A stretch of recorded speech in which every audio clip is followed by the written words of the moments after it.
Here's what's coming up on The Retirement Architect with David Reyes, your retirement television. Stock market corrections are inevitable, true or false? True. Absolutely. We have a major stock market correction or crash about every 7 years on average, and it's about 35-40%. I always ask clients, do you spend more on a Saturday or on a Monday, right? Well, every day when you retire is a Saturday. So you're going to need every ounce of income that you can get. And the reality is, again, we want the most amount of income, the least amount of risk, and never run out of money. So we're basically in 70s, 80s type inflation right now. So bonds have been the worst asset class to be in because, again, you have inflation running double digits and you have bonds paying you too. That's why bonds have been getting demolished. I would be retiring in 2 years. Would you recommend seeing an advisor now or waiting until after I retire? Well, Henry, thanks for the question. Yeah, always you want to see an advisor now. I mean, the reason being is the fact that there's lots of planning that can be done today, and it's always better to be sooner. You're watching The Retirement Architect with David Reyes, San Diego's retirement television. Hi, San Diego, and welcome to this week's show. We have 30 minutes of great information just for you. Don't go anywhere. The show starts right now.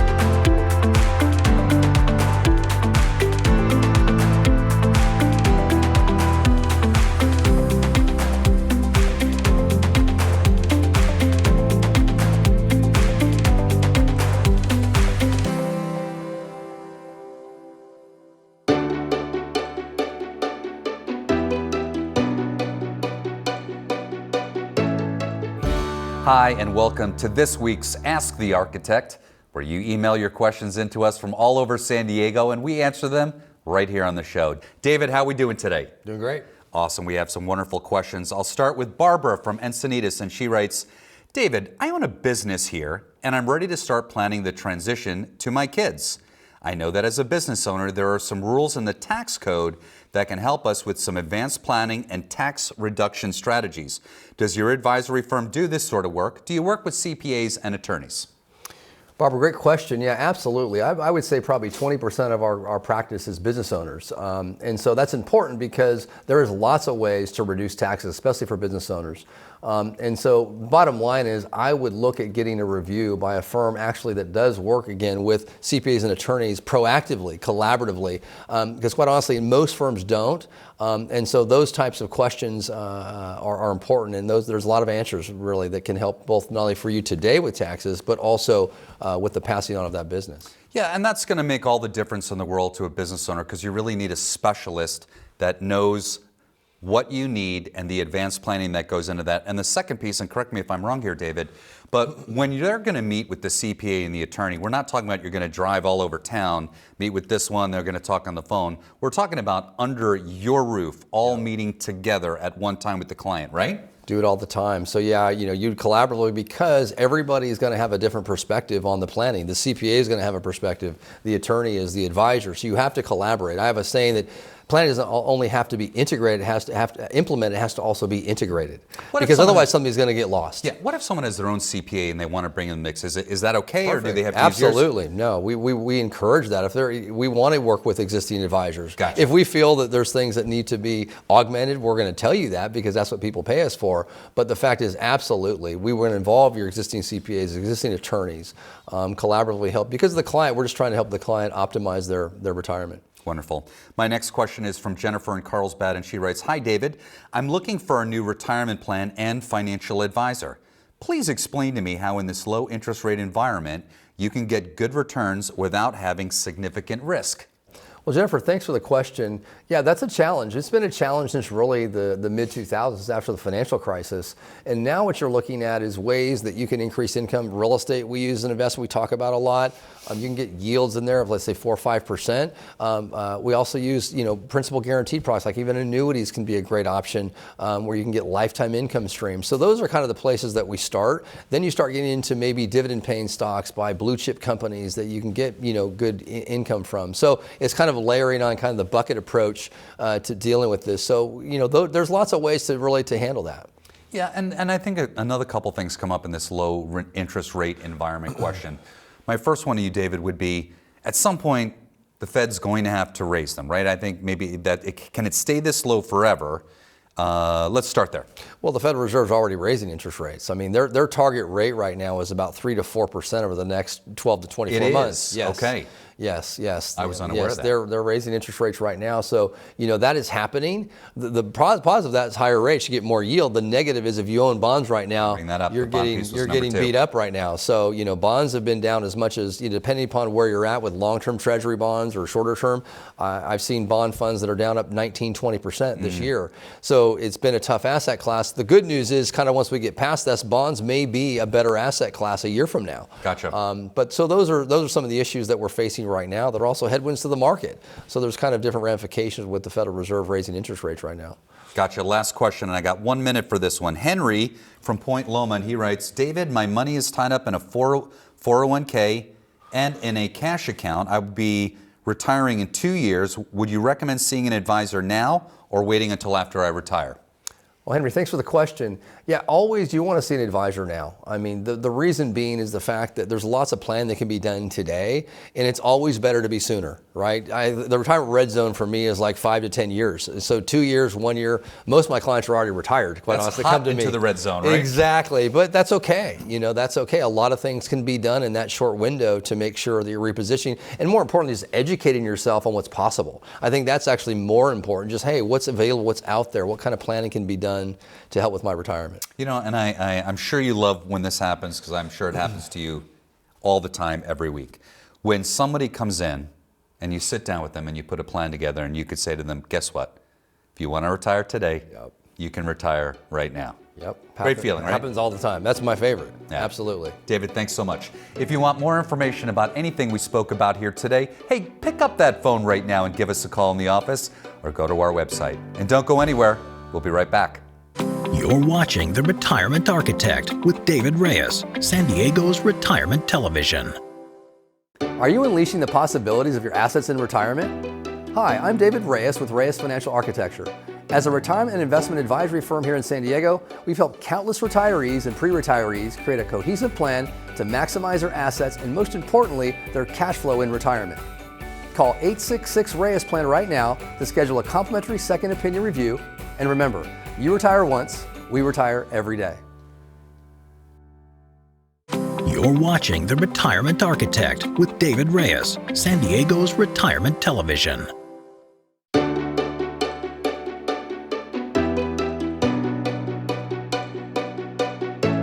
Hi, San Diego, and welcome back to the program here. We're on 600 AM, The Retirement Architect with David Reyes. He's a best-selling author, TV personality, and of course, host of the show here. David, our topic this week is bonds and bond funds. And you know what? We've been talking about it a lot lately. Yeah. It is a truly important topic. And the first piece I want to talk about is something called return-free risk. What is that? Yeah, I came up with that, I don't know, one day, but it made sense. Return-free risk, meaning that you're not getting paid any money or very little money, and you have a lot of risk. So bonds, like the average bond fund right now probably pays 1.5%, a little less than 2%.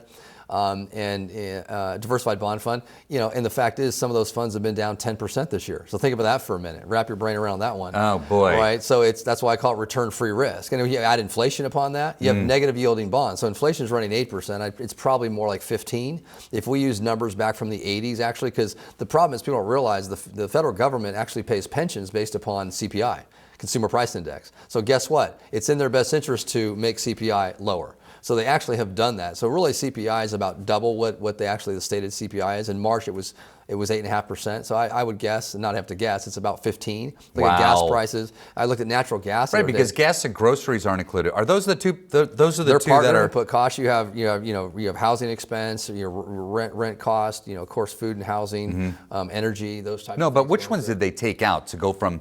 They say it's 8% right now, but really, like you're saying, it's probably double that because there's some. I think fuel's not part of that, well, right? Food and energy, what they'll do is they take that out is because it's volatile, which Okay. I mean, it's just a game that's played. But Sure. the fact is that, real inflation is double digits, no question. We're basically in 70s, 80s type inflation right now. So bonds have been the worst asset class to be in because, again, you have inflation running double digits and you have bonds paying you too. That's why bonds have been getting demolished.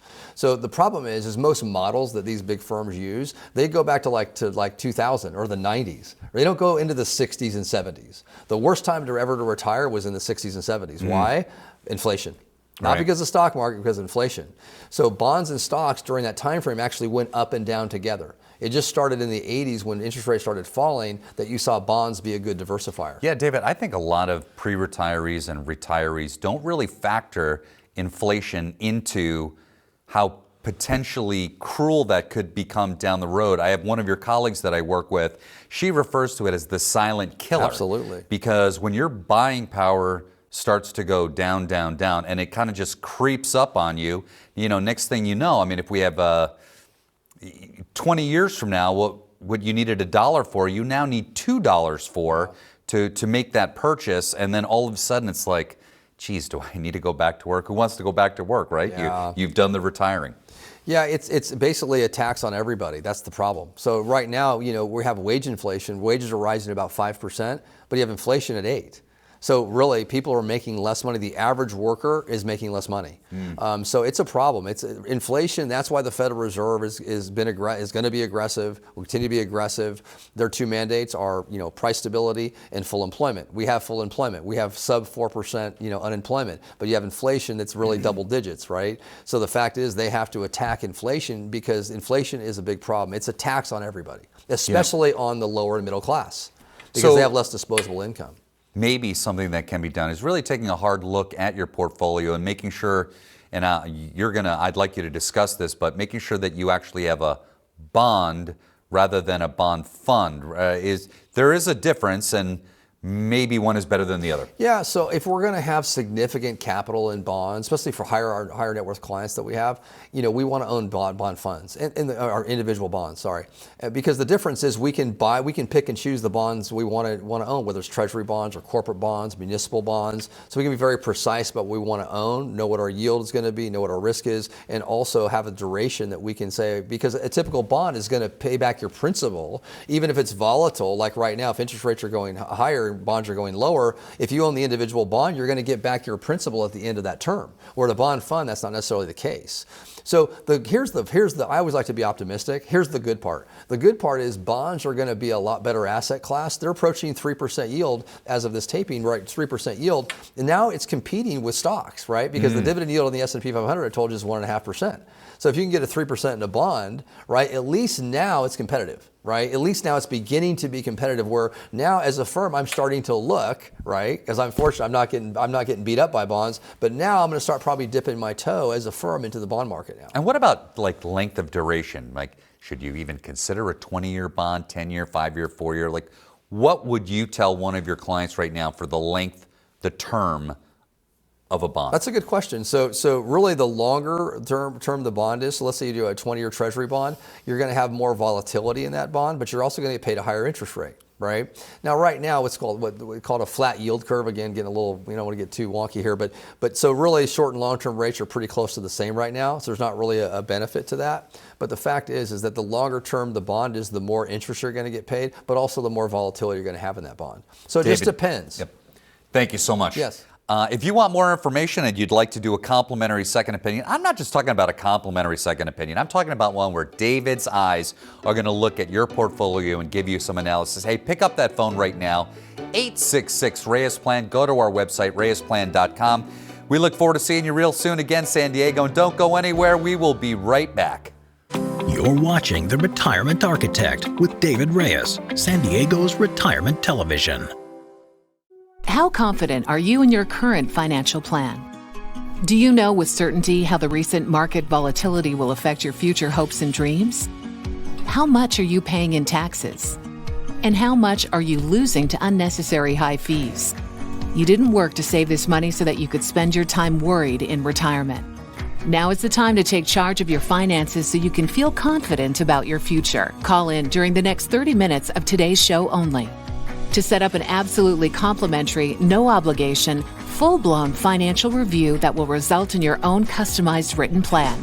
Let's design a roadmap to create a financial plan you can follow with confidence. Get the piece that so many people are missing from their retirement.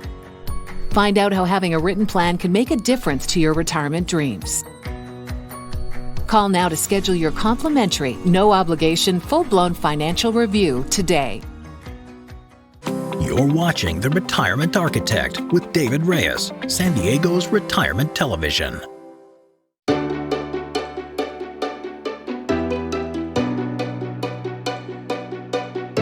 Hi, and welcome to this week's Retirement True or False. David, I've got some great questions for San Diego this week. Are you ready? Ready. Here we go. Question 1. Stock market corrections are inevitable, true or false? True.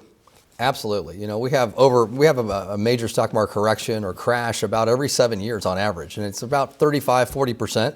So serious stuff. I mean, in 2000, we dropped 50% over 2-3 years. 2007, 2009, down 55%. COVID down 35%. Last year we've had, crashes of 20% plus. It happens, and it happens a lot. So it's important to know that, because, how do you expect to earn, 8, 9, 10% over 100 years even? There's going to be volatility.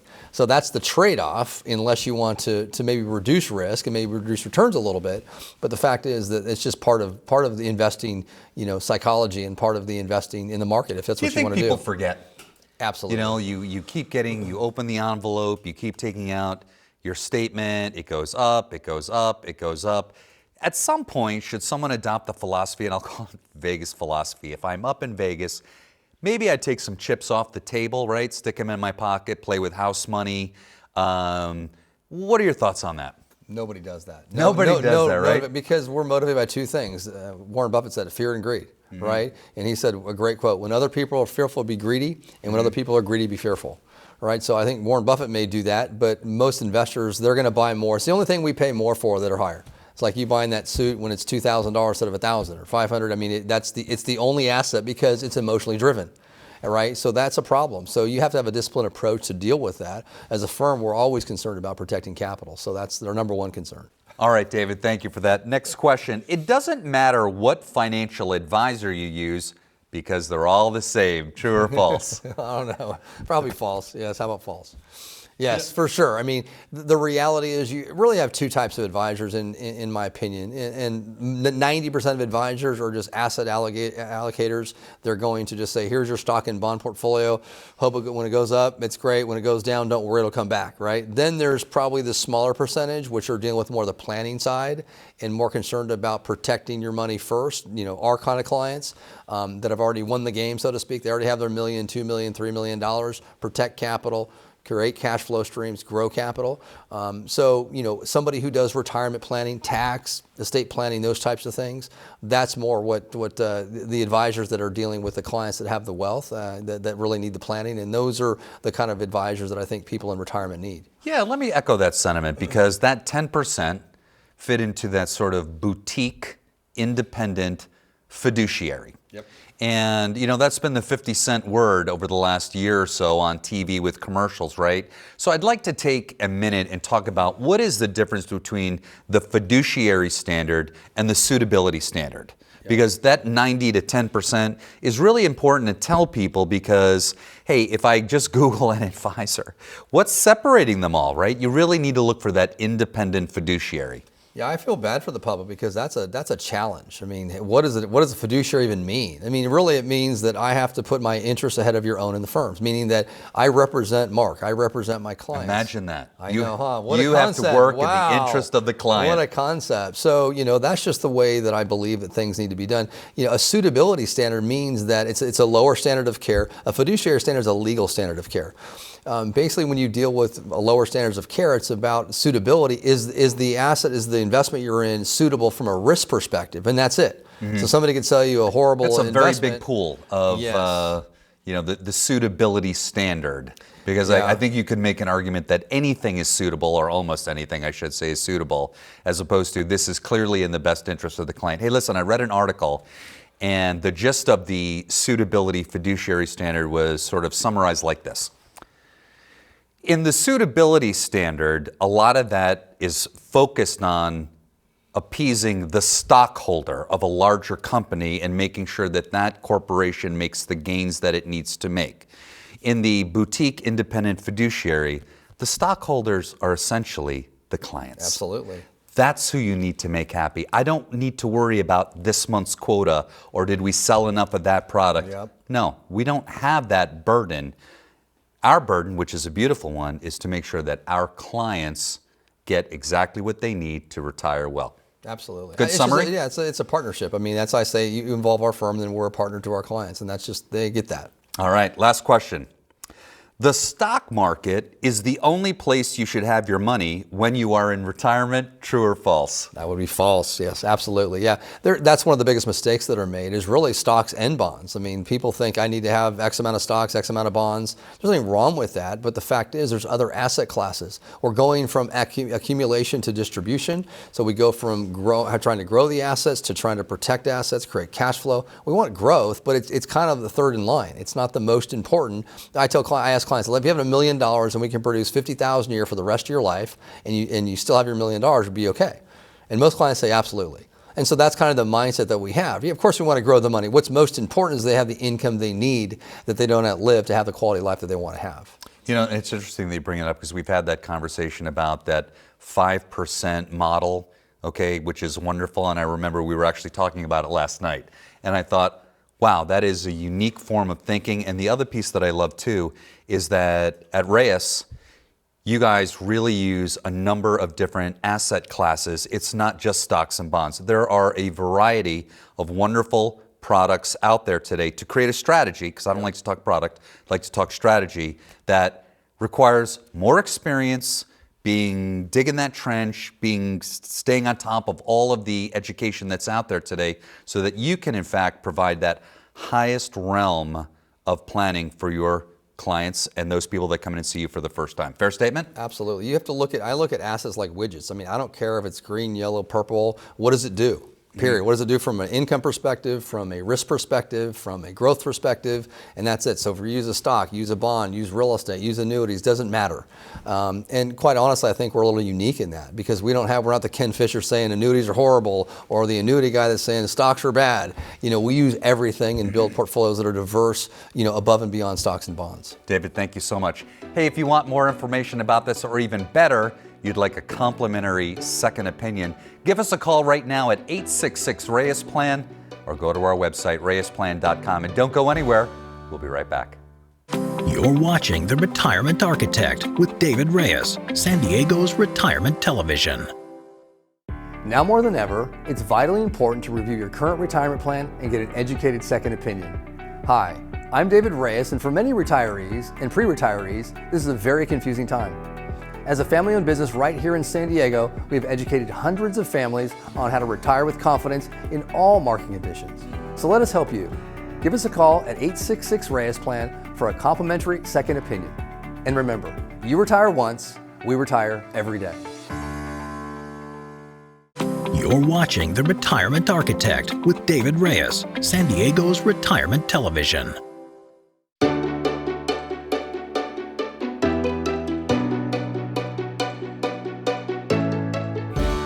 Today I want to talk about income planning and retirement. Probably my favorite topic because, you know, we call it begin with the end in mind, right? The end is your new beginning, which is retirement. And when we go into retirement, we got to replace a paycheck, right? So retirement income planning is what we do and what we specialize in and what's most important because we have to build the assets around the cash flow needs that you're trying to replace. One of the first things I ask a client, prospective client, is what is your net paycheck? How much deposited into your checking account? That's where we start with the income planning needs because we typically want to match what you're making in retirement. Most of our clients have that benefit. So one of the things that comes into play here is what's called this 4% rule. Now it's kind of an obscure rule. It was actually done by an advisor back in the 90s when stock markets were averaging 20% per year and the bond market was like 5 or 6% yields. And what it said was basically you could take out 4% of your portfolio, let's say at $1 million, you could take out $40,000 a year after taxes and inflation, and you would be fine. Over a 30-year period, you'd be okay and wouldn't run out of money. Well, the problem is you fast forward to today, you have very high stock market volatility. You have bonds that are in like the 1 or 2% range, right? So now that 4% rule has become really less than a 2% rule. I'll tell you from experience of 25 years of doing this that on $1 million, you probably need about 5% or about $50,000 a year, right? Especially again with inflation costs right now. So again, with this rule here, especially with a typical portfolio, the fact is if you have a standard balanced stock and bond portfolio, let's say 50-50, 60-40, half stock, half bond, you can only take out less than 2% per year in income. So what happens is I'm trying to help clients have the best retirement life they can, their income. And that's an extension of that, is the fact that we know we need 4 or 5% at a minimum to have that type of lifestyle to do the things that we want to do. I always ask clients, to spend more on a Saturday or on a Monday, right? Well, every day when you retire is a Saturday. So you're going to need every ounce of income that you can get.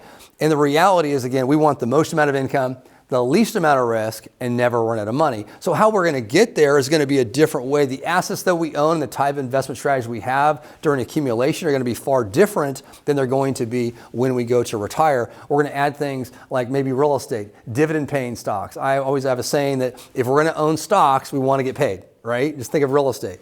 We may use some guaranteed lifetime income investments that will give us some additional cash flow. So this 4% rule is important, and you may have heard of it before, and if you haven't, it's what I explained to you. But the fact is, we want to really be more in the 5% range. This is part of what we do in our second opinion. We're going to look at the risk you're taking on as a client, the cash flow that's coming from your portfolio, and also the taxes and things like that. So again, if you want to reach out to us for a complimentary second opinion, give us a call or go to our website. You're watching The Retirement Architect with David Reyes, San Diego's retirement television. How confident are you in your current financial plan? Do you know with certainty how the recent market volatility will affect your future hopes and dreams? Let's design a roadmap to create a financial plan you can follow with confidence. Get the piece that so many people are missing from their retirement. Find out how having a written plan can make a difference to your retirement dreams. Call now to schedule your complimentary, no-obligation, full-blown financial review today. Are you unleashing the possibilities of your assets in retirement? Hi, I'm David Reyes with Reyes Financial Architecture.